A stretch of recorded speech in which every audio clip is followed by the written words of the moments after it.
If you're a fan of our show, you know that I like big vehicles because I'm a big guy. So when it comes to small vehicles, I try to give it to James or Victor.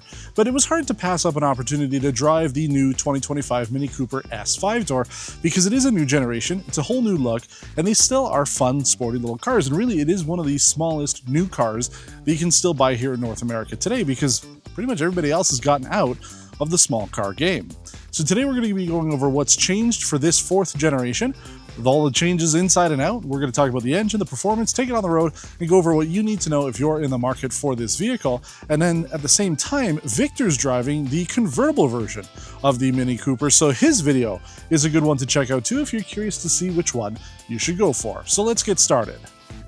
So it's been a few years since I drove a Mini Cooper. We've done a number of Countrymans over the years, but I did have a manual transmission Cooper, I think back in like 2018 or 2019. So it's been quite a while since I've driven a small car like this. Now on its fourth generation for this vehicle, it is heavily based on the previous generation. And if you're curious to see kind of how that was, Victor featured it a little over a year ago with the John Cooper Works 1 to 6 edition, giving you a good taste of what that vehicle had to offer if you like a manual transmission, because this vehicle has a dual clutch. We'll talk about that in a minute. Now the styling on this takes a lot of cues from the electric version of the Mini Cooper, giving you a lot more of a streamlined design, less sharp edges, especially when it comes to the grille. It's a lot more tame compared to previous generations beforehand. And with the taillights, they have the Union Jack built into them, which we've seen previously, and I think it's a nice little touch to the British heritage of this vehicle. Now, one of the things that they're doing this year are different styles when it comes to the vehicle. It gives you kind of like an appearance package of sorts. Ours is the favored style, giving you the John Cooper Works sport seat in the Veskin leather. We also have the classic style package contents when it comes to this vehicle. So under the hood, we have a 2-liter turbocharged 4-cylinder engine. It produces 201 horsepower, 221 pound-feet of torque, and considering how small the vehicle is, I mean, you're getting pretty good power to weight ratio. Now we have a 7-speed dual clutch transmission with this, so if you wanted the manual, you're out of luck. But I think that the transmission works well enough for this size of a vehicle, and especially if you throw it into go-kart mode, you will have quite a bit of fun with it. Now again, we've talked about how the John Cooper Works have been, how the manuals have been, so I definitely recommend checking out those videos to see kind of how this generation compares to the older ones, give you an idea if you should be going for the new one, or if buying a used one might be the better way to go if you want to row your own gears or have something a little bit more specific than what BMW and Mini are offering for 2025. So let's talk about the interior with this fourth generation Mini. Still familiar, we still have the center circle screen that gives you a very Mini vibe when it comes to this vehicle, but the interior has been updated. Now the dashboard and door cards are made out of a material that I'd say is almost like an industrial carpet. It's a fabric material, a little coarse in some places, but it gives the vehicle a unique, distinctive feel to it, something that you're not going to find anywhere else. And the dashboard does light up to give you sort of a light show when you get into the vehicle.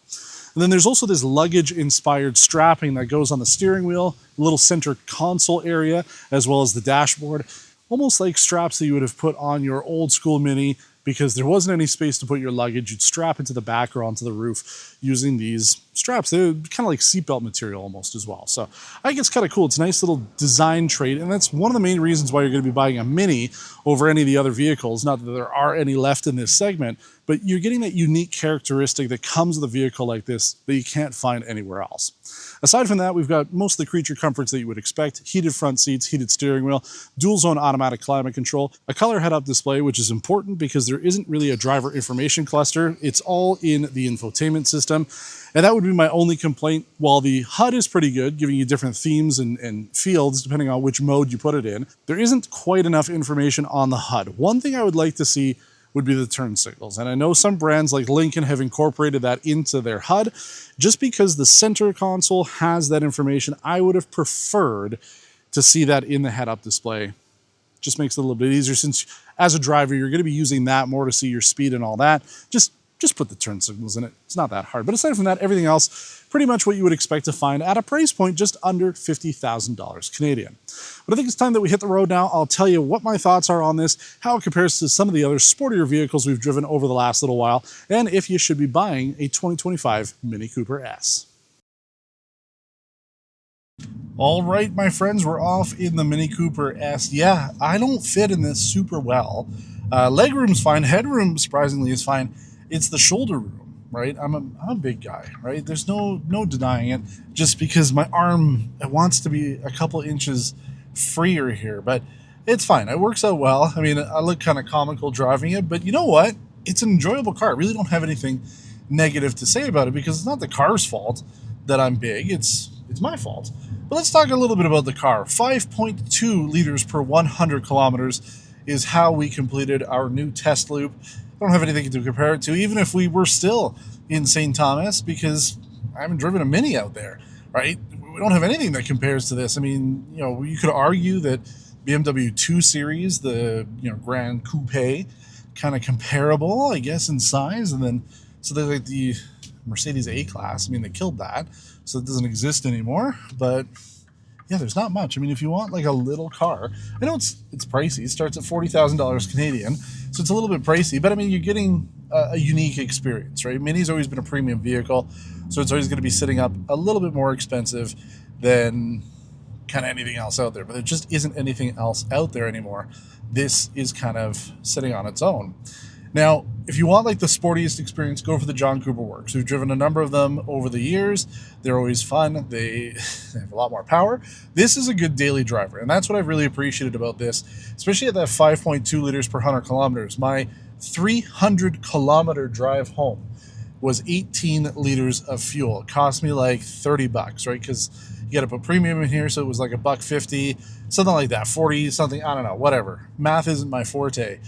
Power's my forte, and I can tell you that it really was surprisingly efficient because it's super teeny tiny, right? It's front wheel drive, it's a small engine, it's a turbo, so you're getting all the efficiency and everything, and then the power's there. I've had zero issue getting up to speed, although I have found like this weird like traction loss issue.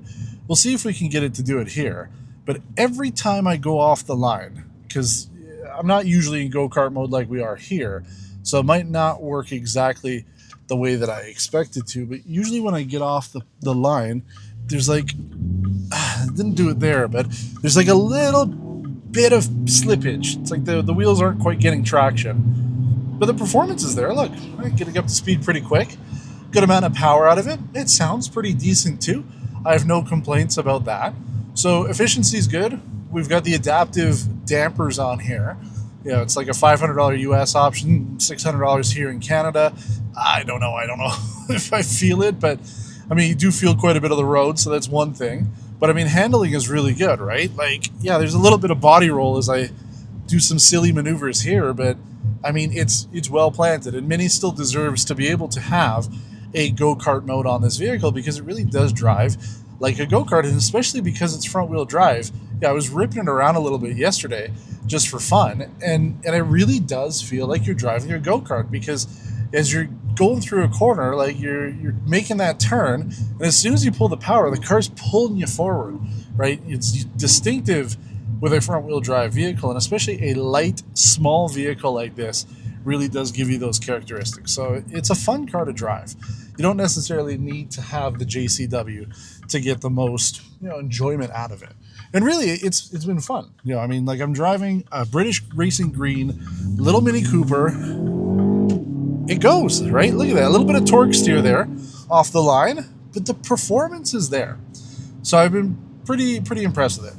The update is good too. Very thin bezel and thickness now to the center screen. As I mentioned, I would like to see the turn signals translate over into the HUD, just because a lot of the information that's here is also in the HUD. So I really don't take my eyes off driving. I can look down at my speed. So turn signals would be nice to have. But aside from that, everything's good. Harman Kardon audio system sounds nice in here with XM radio. There is a voice assistant on this, so if you wanted to use that, you're more than welcome to. Apple CarPlay works. It's comically small inside this circular screen, but overall it works pretty well. And yeah, space, I mean, listen, I'm a family of three, right? Myself, my wife, and my daughter. My daughter's as tall as I am now, so sitting her in the back, she's a little tight. And then we kind of, I wouldn't say we made a mistake, but we had to go get a rather large box for some stuff at the house the other day. And like, we maxed out the length of this car with that box. But you fold the seats flat, you've got trunk space. I mean, like if you're doing a daily commute, anything like that, more than enough. You're going to be quite happy with it. If you're putting bigger items in here, I mean, it's doable. It's a hatchback, but you're going to have to plan ahead and make sure whatever it is you're putting is going to fit, because we didn't do that. And we almost had to strap it to the roof. So overall space is pretty good. The trunk, I think Victor showed that when he had it last time with the 24s. You can fold up the floor. You can position the floor in like 2 different places, but then the floor has like a little area that you can put some storage stuff in. So overall, I mean, you're getting a good amount of storage and space on this. It's just, for a big guy like me, it's tight. But I've been told that tall people have no problems with this. The seat does go back further if you really needed it to, and you can also recline it back further. So if you really, bigger guy, taller guy, more so than big, or gal, you're good to go. No issues. So I've enjoyed my time with this car. It's been fun. It's been nice to drive it around. I like keeping it in go-kart mode, right? I could take some corners. Very, very easy. I mean, it's one of those few cars, especially a front-wheel drive, only car that I have that confidence level in, knowing that wherever I aim the vehicle, it will go there, and I don't have to worry about it. So Mini's done a great job with this. It's kind of like the new Nissan Z. It's kind of last generation's platform with a facelift on it, and that's fine, right? Did we need a full ground-up rework of the Mini Cooper? No, not necessarily, right? The car worked. There's a reason why people are still buying them. There's a reason why Mini still exists. So I think it's a good update. I'm quite happy with it. I think that if I were in the market for a Mini Cooper, I would certainly be looking at one of these. But for me, I think, we've driven a number of the Countrymen already. That would be more in my department, just because I would fit in it a little bit better. But rest assured, if you look like me, and I know that a lot of you do, not everybody obviously, but I know a lot of people do. A lot of people comment and say, hey man, I kind of look like you. We're kind of the same shape, and I appreciate that you're doing these videos and showing me how I could fit in this, and that's why I'm here. So I'm doing God's work as far as I'm concerned, making sure that everybody out there is equally represented across their car desires, whether you're big or small, tall, large, whatever it may be. We've got you covered here on Test Drive. But if you have any questions about this 2025 Mini Cooper S or anything else that we're doing here on Test Drive, don't hesitate. Get into those comments. Let us know what you think. We do try to get back to everybody as quickly as possible. It's been a little hectic for me the last few weeks, as you can probably imagine. If you've been watching the channel, you'll see why. But anyway, we hope you've enjoyed this video. Hope you subscribe as well, as we like to have people join us here and enjoy the fun that we're having. But until next time, thanks for watching and take care.